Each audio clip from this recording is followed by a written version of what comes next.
So guys, good morning with your Kuya Ju here in Police Regional Office under the Arpicado 10.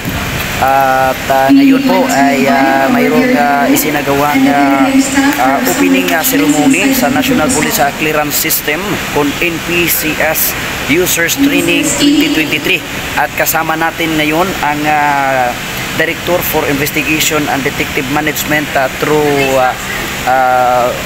online o via Zoom na si Police Major General Eric Nobli at represented by his men from National Headquarter.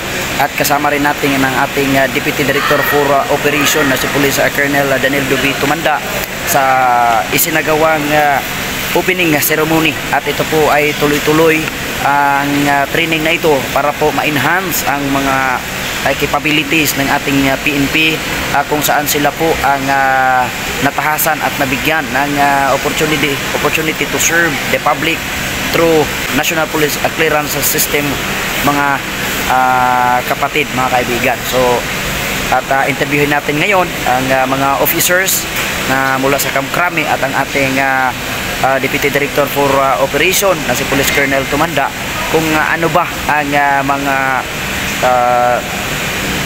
dapat na malaman ng community sa isinagawang training na ito at ano ba ang objective sa training na ito sa National Police Clearance System Users Training 2023.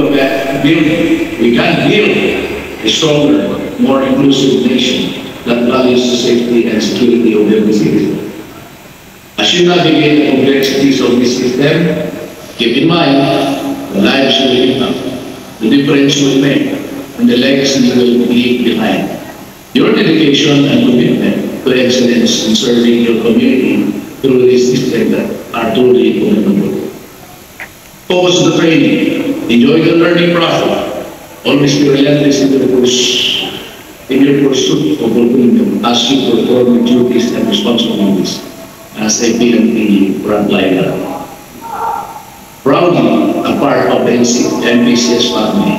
So you have to stay motivated, stay passionate, and let your journey with the National Police Clearance System be a testament of your unwavering belief in creating safer and more secure future for all.